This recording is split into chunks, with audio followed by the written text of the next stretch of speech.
वीर भाइयों एवं मेरी प्यारी बहनों, मैं आभा श्रीवास्तव अपने वाणी के माध्यम से कुछ कहना चाहती हूँ।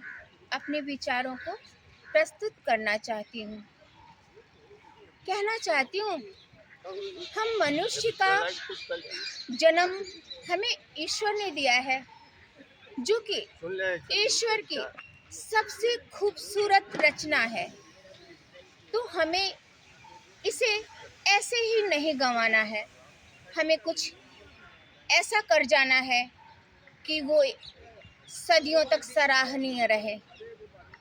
और हमें ये ध्यान रखना है कि हमारा डायरेक्टर प्रोड्यूसर ईश्वर है।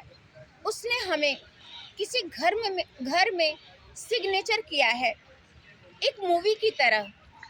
हम जिस घर में जन्म लेते हैं वहाँ की हम बेटी हैं, वहाँ की हम बहन हैं। फिर हम जिस घर में ब्याह करके आते हैं वहाँ की हम बहू हैं, वहाँ की हम अपने बच्चों की माता हैं। और सिर्फ अपने बच्चों की नहीं, हम पूरे हिंदुस्तान की बेटी हैं। पूरा भारतवर्ष की अनमोल धरोहर है। तो पूरे भारतवर्ष का हमें अपने हिंदुस्तान का गौरव बढ़ाना है, सम्मान बढ़ाना है, प्रयागराज का नाम रोशन करना है। तो मैं सबसे पहले यही कहना चाहूँगी कि हमें जीवन के सार को समझना होता है, ना कि हमें पूरी गीता कंठस्थ करनी है या रामायण कंठस्थ करना होता है।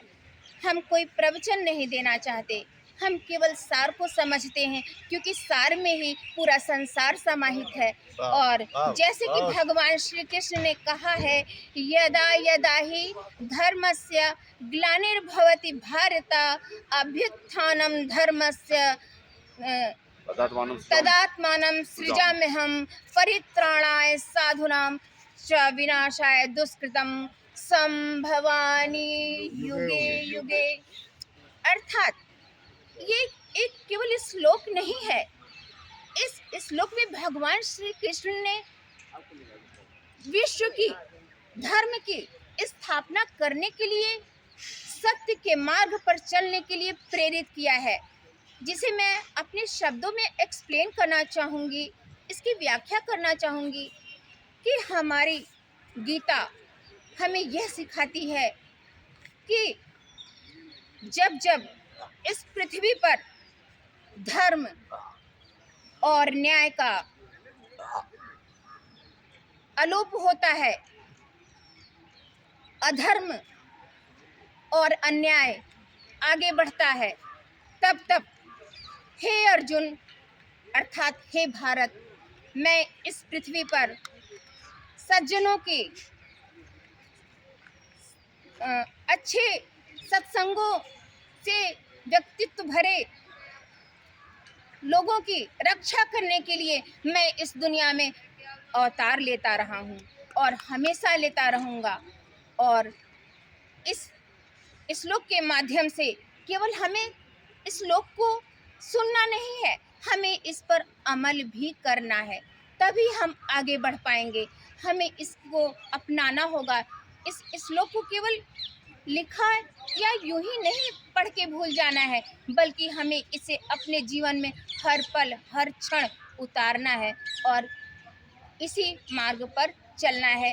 इस मार्ग पर हम चलेंगे तो हमें सत्य को हम प्रकाशित कर पाएंगे, हम जीवन के सार को समझ पाएंगे और अपने समुदाय में कुछ अच्छा कर गुजर जाएंगे।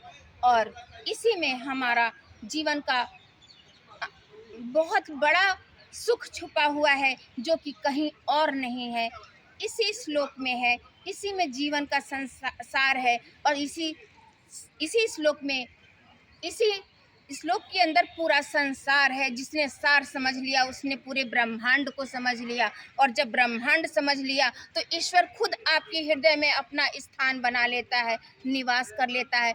हमें केवल उसकी आवाज़ को सुनना है, हमें कोई किताब नहीं पढ़ना है। हमारी गुरु हमारी प्रकृति है, हमारी सबसे बड़ी यूनिवर्सिटी हमारी प्रकृति है। हमें केवल इतना याद रखना है, क्षितिजल पावक गगन समीरा, पंच तत्व से बना समीरा।